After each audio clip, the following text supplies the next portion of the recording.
नमस्कार दोस्तों, उषा की आवाज चैनल में आप सभी का स्वागत है। हमारी आज की कहानी है बहू आंखों में आंसू भर अपनी सास के पांव पर झुक गई। जानकी जी और उनके पति प्रमोद जी का इकलौता बेटा अभिषेक, जो उनकी शादी के 6 साल बाद बड़ी मन्नतों से उनके जीवन में आया था, अपने माता पिता का बहुत लाडला था। उन दोनों ने बचपन से ही अपने बेटे की हर इच्छा पूरी की और उसको बहुत ही प्यार से पाला। जानकी जी और प्रमोद जी ने अभिषेक के हर शौक तो पूरे किए ही और साथ ही उसको अच्छे संस्कार भी दिए। अभिषेक भी अपने माता पिता का बहुत सम्मान करता और उनकी हर बात मानता।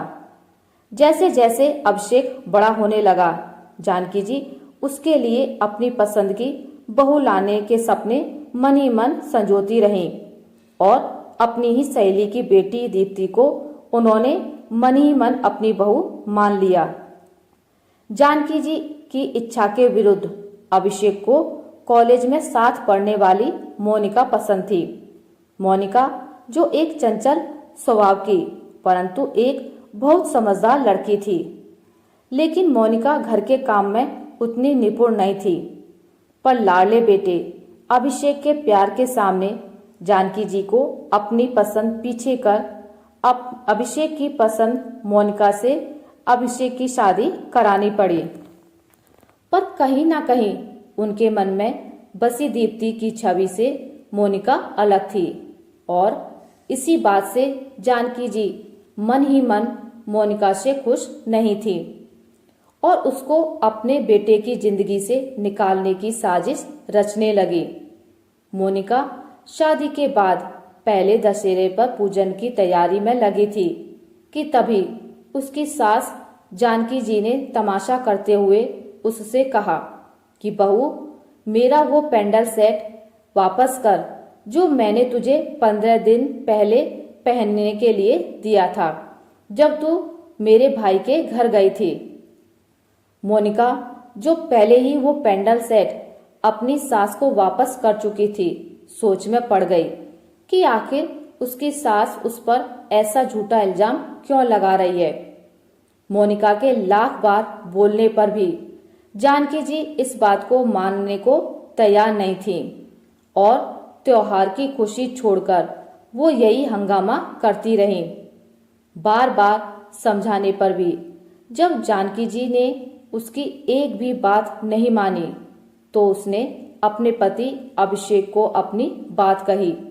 अभिषेक जो अपनी माँ को बखूबी जानता था कि वो झूठ बोल रही हैं और उनकी मंशा क्या है, अपनी माँ के सामने अपनी पत्नी मोनिका का साथ न देते हुए बोला, तुम सास बहू की बात है, तुम खुद ही सुलझाओ, और वहां से चला गया।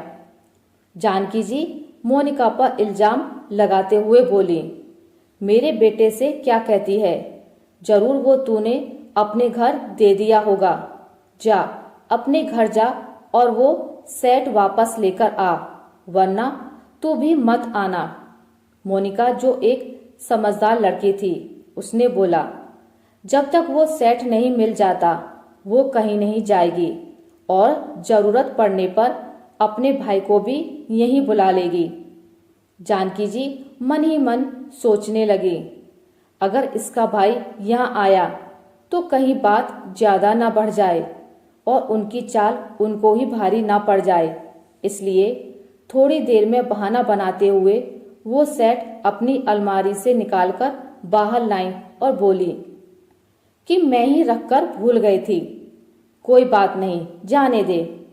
मोनिका जो खुद को निर्दोष साबित करने में तो सफल रही, पर उसके आत्मसम्मान को जो ठेस पहुंची, उसके लिए जब उसने अपने पति और सास से जवाब मांगा तो उसका पति अभिषेक बोला कि घर में क्या सम्मान और क्या बेइज्जती, कोई बात नहीं, सेट तो मिल गया, अब तुम बात जाने दो और मेरी माँ से बहस करने के लिए उनसे माफी मांगकर बात खत्म करो।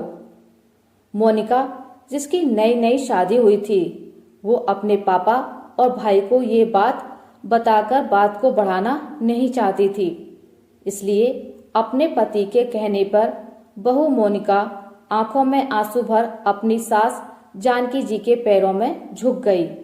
आशा करती हूँ आपको मेरी आज की कहानी अच्छी लगी होगी।